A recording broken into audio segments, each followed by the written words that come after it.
Hi, sweeties. How are you doing? Welcome to Seminar. I hope you are great. So, I came across a video from a Latino woman who is talking about the anti-blackness that runs in their community.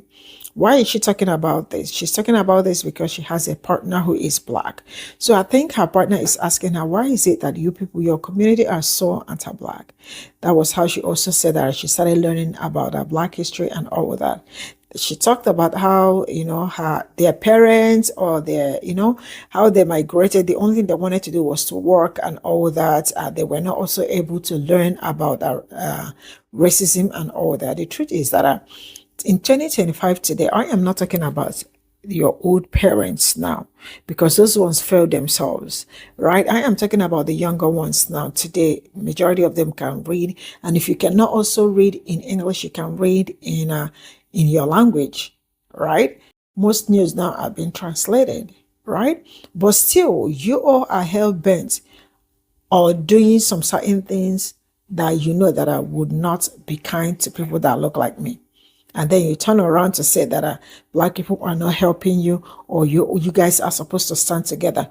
When it is time for you to stand with me, you are not standing with me, but you want me to stand with you. We all both have to learn our lessons. You heard me right. You all really have to get your shit together and stop joining force with people that do not want you. Let's get into this video. As someone in an interracial relationship, my girlfriend always asks me, why is it that Latinos are racist?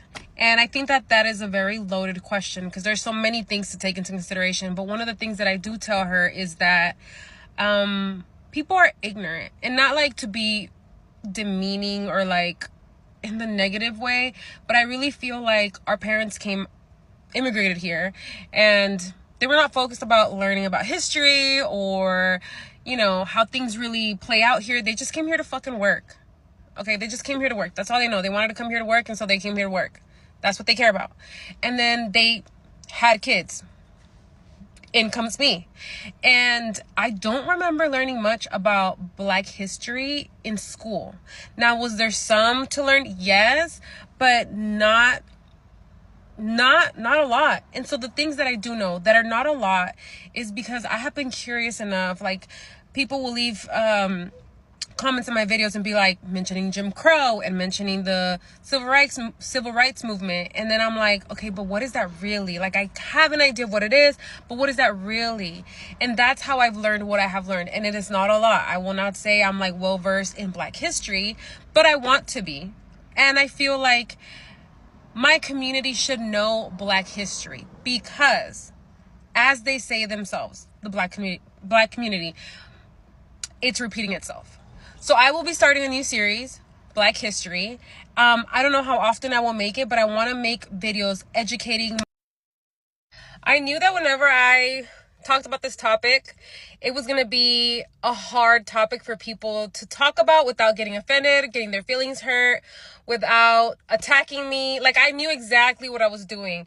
You left 3 comments on my video. This is not me talking smack to you or nothing at all. I think you genuinely were saying, like, look, like, you are calling out the Latino community for being racist, but look at the Black community being racist in your comments. I hear you. I feel like everybody gets to have their opinion. I knew this was going to be a hard topic to talk about. And I don't know. I think that if the shoe doesn't fit, don't wear it. I cannot call out the Black community for being racist. I am not Black. But I do know that I would love to bridge that gap between Latinos and the Black community. I am one person. I know I cannot make a huge change, but I would love to just bring the knowledge that I gain, the topics that I learn to TikTok. I think that would be really fucking cool. And whoever likes it, cool. And whoever doesn't, okay. Are people going to call Latinos racist? Sure. Are they going to assume that I'm racist because I'm talking about it? Sure. Did somebody stitch my video and like literally say that I'm doing it the wrong way, that there's so many ways to learn about the Black community or why there's racism within the Latino community? Sure. Am I going to take all the feedback possible? Of course. At the end of the day, me wanting to make this series comes from a genuine place. So I'm not going to get offended if people have opinions about it. I knew they would. If they want to be racist in my comments, that is fine. It does not take away the fact that some Latinos are racist. So I'm not going to deflect and be like, never mind, black people are racist, so why do I even want to learn about it? No, that doesn't fix anything. So I understand where you're coming from. Not every black person is racist, just like not every Latino is racist. And that is what I wholeheartedly believe I stand on. And that's what matters to me. So I get you, but... In the past, other Latinos have turned on me or flat out say they hated me or no longer wanted to be friends with me because I called them out on this. I feel like as Latinos, sometimes we use the, oh, we're all minorities, like we're minorities too, so we can't be racist. Or we're mestizos, like we're mixed, so we can't be racist, when in fact, we can be racist. We have been racist to people of African descent for far too long. And that is a big reason of why we're in the situation that we are right now in the United States. Honestly, I'm so glad that you're asking this because I've been wanting to talk about this for a very long time, and I'll probably make a more detailed video in the future, but I would be lying. I think a lot of us Latinos would be lying if we said that there wasn't anti-blackness in our communities, because there is. There is this deeply rooted anti-blackness that I think has gotten better in recent years, but it certainly exists. And as someone whose brother-in-law is black, whose nephews are Mexican-American black, I can't tell you how angry and frustrated I am, and honestly just disappointed by the atrocities that I keep seeing today when it comes to anti-blackness in Latino communities. And I can speak to specifically in Mexican communities. And just really quickly before I go to answer your question, what I find really sad is that when you look at history, the Latino community and the black community have always helped each other out. You look at the abolition of slavery in Mexico, which happened only 8 years after Mexico gained its independence from Spain.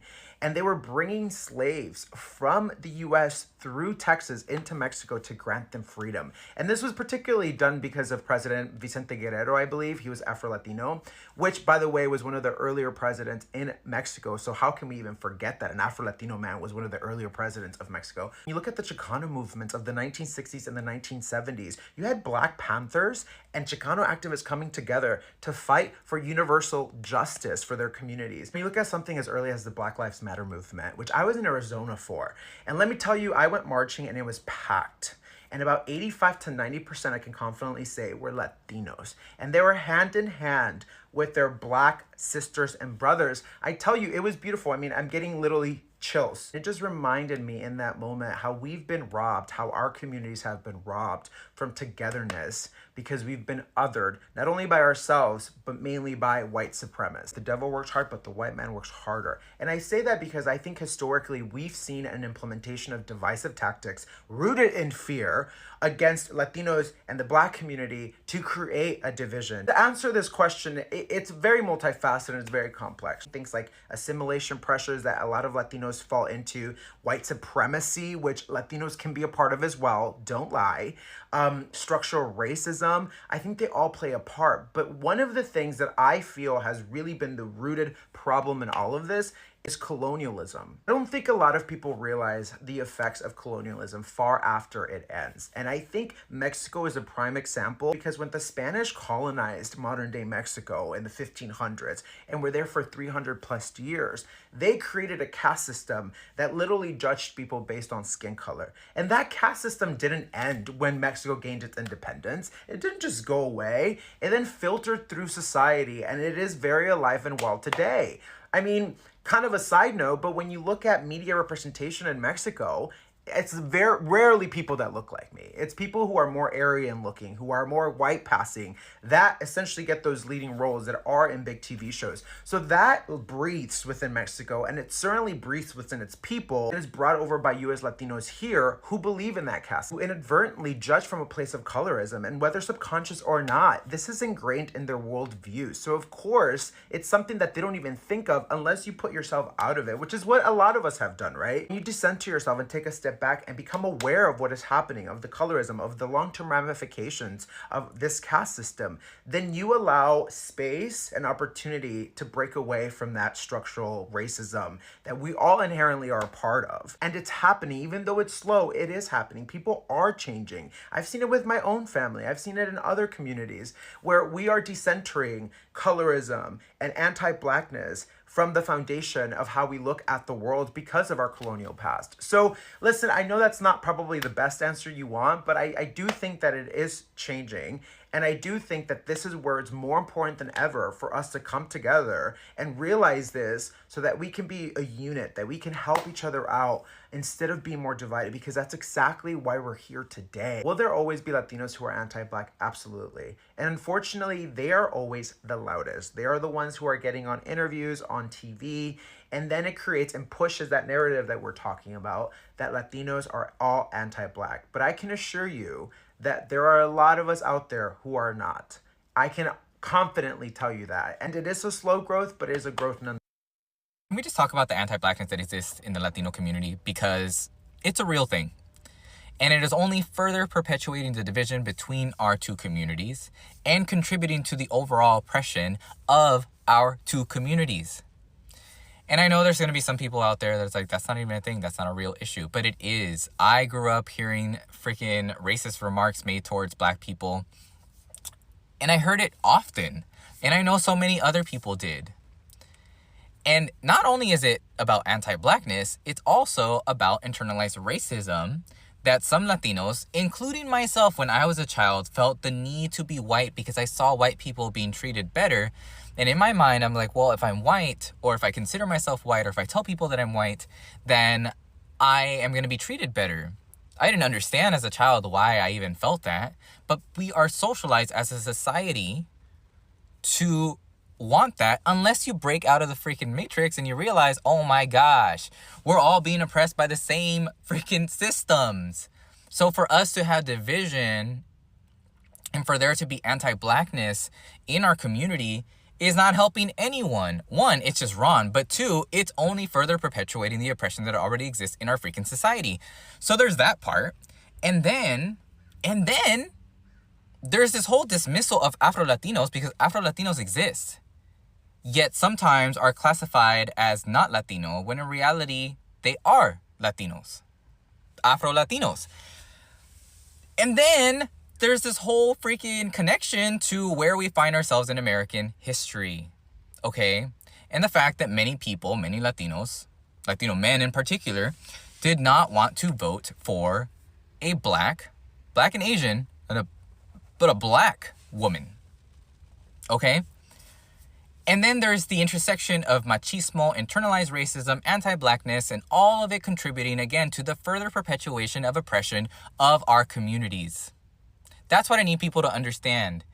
When there's division between our two communities, that is purposeful, okay? Because these systems, these people in power want us to be infighting, when in reality, there's a lot more that we have in common. We are also being oppressed by the same systems. We should be supporting each other. And it is because of Black people and their advocacy that we, as Latinos and other communities, have the civil rights that we have today. The ability for us to even be able to have that privilege was in large due part to Black people, okay? So I need us to understand that. And I need us to have a conversation about that, because even if we were brought up that way, that doesn't mean that we can't change. That doesn't mean that we can't do better, because we can. Okay? Even if society socializes us to believe that, we can change, we can do better. So if you want to have this conversation, follow for more. Latinos have never needed Black Americans to force their racial biases on us. We have our own. We have been anti-Black all by ourselves. Latinos have been colorists all by themselves. Latinos have been racist all by themselves, way before they come to America, way before they ever have contact with Black Americans. You know what the difference is? Normalized forms of racism, colorism, and anti-Blackness. What's normal amongst people in our culture, what's hush-hush, what's swept under the rug or not dealt with or just accepted, doesn't fly with Black Americans. And you just don't like the fact that a Black American will call you out on it. Because it's not normal. And it shouldn't be accepted. And it shouldn't be okay. So when you have people in your own community letting you know that they've been hurt or traumatized or discriminated by people in our own community, family members even, you need to listen. You need to listen instead of deflecting. Because this comment right here is a total and complete cop-out. It's straight up deflection. And it is a bold-faced lie. Our racial biases, they start back home. They start in our own countries, in our own islands. We just bring it here with us. You just don't like the boldness of how Black Americans deal with racism. Normalized anti-Blackness is not a value. Normalized colorism is not a value. Sweeping things under the rug and not talking about them, that's not a cultural value. It's not. Yet it's something that you seek to covet and put above Black Americans. You need to stop pitting Latinos against Black Americans and recognize that the root cause of all of the issues we have across all of our communities is white supremacy. Recognize how white supremacy has operated in your own life and how it has afforded you white privilege as a white presenting Latino and given you a life experience that more Black presenting Latinos cannot identify with. And stop propagating the lie and the myth that we don't care about race and there's no racism amongst us. Because if that were the case, we would not be having this discussion. This is all I got from this video. And how did this start? This thing started, why? Because I think she's in a relationship with a Black woman. And then she is trying to learn more about Black people, and her Black partner asked her, why is it that her people are very racist to my people? And then that was how the conversation started. You and I know that Black people cannot even be racist towards you people. We could be prejudiced and all that, but racist, no. The truth is that sometimes I don't even like talking anymore on Asian Latino racism and all that, because I see, like, their racism, it's something sometimes that I don't even know how to imagine it. And that was how they Pe0ple themselves in their legs and then turn around to tell Black people to come and help them. And then when you tell them to stop saying the N-word, they will look at you like, nobody can tell me to stop it. I will never stop it. I will continue to say it. I don't like talking about them most times. I am not saying all of them are bad, but in general, when it comes to racism and all that, it's really something that is very hard to ignore. Majority of them know it because they are always into something harassment. Let's lighten our race and all that. For that reason, anything Black is nothing to them. The only time they want to attach themselves to Black is when there is something that they can benefit out of it. But aside from that, no. That is how bad it is. Each time I look at how your oppressor is my oppressor, like, when I look at both parties, all the Black, Asian, and other people of color, we all have the same they have the same oppressors with Black people. That is actually where I always see that, as in see it like there must be, it looks like there is a force, because how am I supposed to fight with, like, we are all supposed to fight together as a group, and we decided to separate one another because you guys wanted to be white so bad, and the white you want to be are the people oppressing you. So why am I not going to join force with my own people, right, to make things right? But no, why would I do that? Let me go and join the other people. And the other people you join do not even want you. I have been saying this for several days, that I do not understand the concept of racism because it does not make any sense. When I see people that almost look like me, or people that I am supposed to be in community with, being in community with another person, it makes me bored. Yes, because you are joining other people to fight me when we are supposed to be together. As you can see, my voice is very low. And I am trying to make everybody understand that we all can actually do better. And the earlier we start learning, the better for us. And also, I am going to say this again. Don't make a mess and expect me to fix your mess, I mean to say. Except willingly, I want to. But if I say I am not going to fix it, do not bear grudges because you are the one that made the mess. I wasn't the one. I hope this is clear. Yeah. Get it. Bye for now.